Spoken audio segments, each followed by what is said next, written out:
All right, it's Mark Stewart and John Steppe here after Wisconsin's 27-10 win over Illinois. 2 wins in 3 weeks.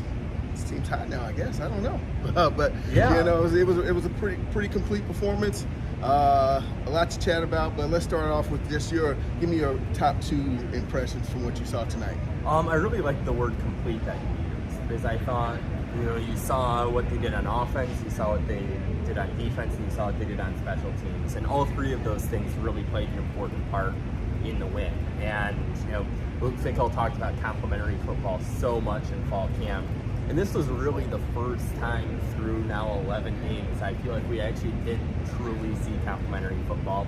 And then the other thing is obviously Darian Dupree with his big playability, that really stood out. And, it felt a little bit, not entirely there, but felt a little bit more like kind of classic Wisconsin in terms of doing just enough in the passing game, getting some big plays on the ground and, turning that into a winning formula. Yeah. I mean, there were a lot of positives. Obviously, as you're talking there, Carter Smith comes to mind. It wasn't a star-studded performance for him, but you look up and he's like 9 for 11, I think, for 75 yards. No turnovers were lost, no interceptions, no passes that I recall that made you gasp. I could be wrong on that. It's some of it's a blur. And the defense. I mean, that's what stands out to me. One of the big things Wisconsin focused on during the offseason was making changes to this defense, more to get more tackles for loss, more sacks. They've blown by their numbers from last year. And tonight, I mean, at times their defense was, Illinois is a good team. Luke Altmaier is a really good quarterback, and they were all over him in certain situations. So at times the defense, especially, impressed me. And like I say, you just kind of talk about that completeness.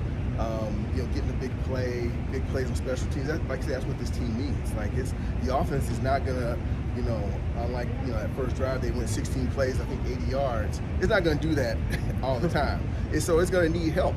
And what you saw with the special teams play in the fourth quarter, that low snap on the punt that Charlie Jarvis made the tackle on and gave Wisconsin the first down at the 14 Illinois. That was huge. Big plays, Darian Dupree. Again, this offense needs those kind of things to complement the defense, because it's, like I said, it's not going to be one of those teams that's just going to go up and down the field all the time. So, like I said, I thought it was pretty strong showing. Now the challenge in my book is you got to finish it off. Yeah. And that means winning at Minnesota, next week. Winning 3 of your last 4 looks a lot better than going 2-2. And I mean, especially with who that last one is against from a rivalry standpoint, of course. Exactly. So that's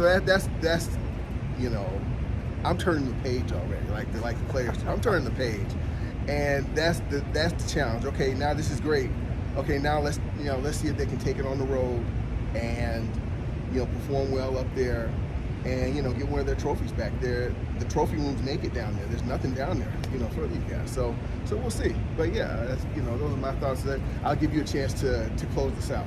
Yeah, no, I think Nate's what would if going back to when they were 2-6, if kind of that same trajectory continued, there probably wouldn't be a lot of energy going into this last week of the season. But now it's interesting. You look at it and it could be a much more competitive game than I think a lot of people were imagining a week ago, and it'll certainly be an interesting battle for the Axe. But I think that pretty much sums up everything, and I need to get some sleep, after starting this morning in Salt Lake City. Yeah, you're multi-time zone. Hats off to John. He started the morning off in Salt Lake City covering the men's basketball team, got back to town around noon, midday, walked directly from the airport. He didn't tell me that. He walked directly from the airport to campus, which is about a 2-hour walk, and he's been up all day. So that would be really impressive if I did that whole walk. Yeah, okay. Well, he didn't do that. He probably got a ride or something.